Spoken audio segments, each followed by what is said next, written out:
I'm here with Christian Magdalena from Siro, Pacenti, and Brunello. We're tasting through a couple recent vintages of the Pelagrilli from Siro Pacenti. Christian, please tell me about these wines. Thank you, Chris. Thank you for having me here. My pleasure. It's an honor to taste these wines for you. For me, an honor to work with a person like Giancarlo Pacenti. And here we have the result of his hard work over the last nearly close to 40 years working in the vineyard that he inherited from his father. The particular two wines that we are tasting together come from the area where his family is origin from. Pelagrilli is the name of the area. It's not a cru wine.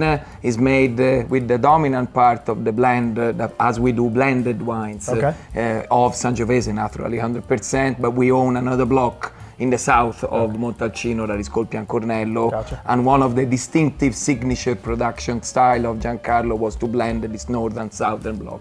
Pelagrilli was a wine that was introduced later on in his career, around the early 2000s, as a sort of new expression of his style of wines, using mainly the vineyards from the north of Montalcino, this area called Pelagrilli. And now, now we're trying the 18 versus the 19. Yes. Which we all know 19 is a fantastic vintage. 18 had some challenges, but if you know what you're doing, you can still make a beautiful wine, right? Absolutely, Chris. You went straight to the point. Sometimes because of how market as well needs quick information, we're too fast in judging good versus bad. A producer like Giancarlo and colleagues as well that strive to make quality, sometimes are more satisfied to make a good, or if not a very good wine in a challenging vintage rather than in a good vintage where nature gave you a hand in doing a good wine. Right. 19 is that vintage where really nature helped us. Helped us in the sense that if we are going through extremes recently with the climate change, 19 was probably a normal vintage 30 years ago. The seasons were all in place. With 18, to the contrary, we had a roller coaster of a vintage. We had extreme heat during summer. We had rains that came in the wrong moment. We had an early flowering of the vines, all conditions that required more probably work and a more careful attention in managing the vineyard, reducing obviously production in order to balance out some of these extreme characters, resulting in a wine that probably has a higher drinkability and approachability now, a more fruity driven characteristic, but a wine that still reflects quality. We only strive to produce quality. We actually are bottling only 60% on the entire potentiality at the winery because we judge, according to the age of the vineyard, the potentiality of what we can do.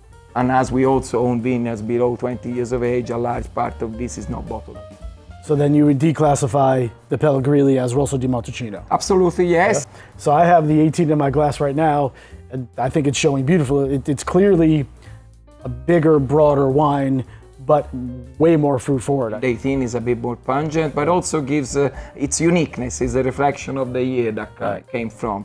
The warm summer also gave some fruity characteristic, making the tannins a little bit more soft, a little bit more delicate compared to more firm structure of the 19. Which I'm gonna take a little splash of that. Please do so. I have 19 in my glass. 19, yeah. So 19 is what they call a rocking chair vintage, right? You just sat on the porch and let Mother Nature do its thing? Rocking chair I would not define. Giancarlo would not like that definition. You can never trust too much Mother Nature. We need still to control a process that occurs in the vineyard.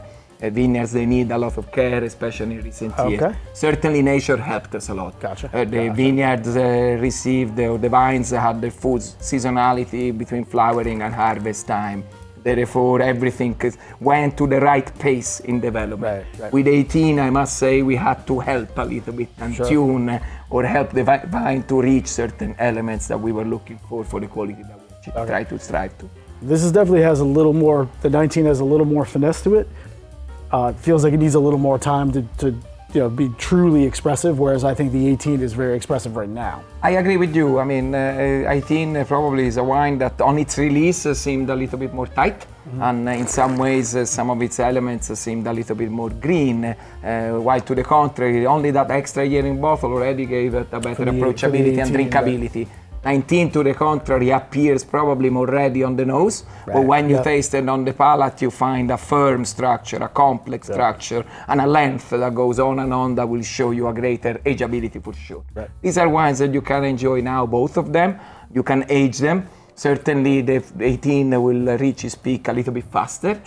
for my point of view, would be better enjoyed in 5 years from now, but still now shows extremely well. The 19 is something that you can sit a little bit longer if you have the patience to do so. Sure.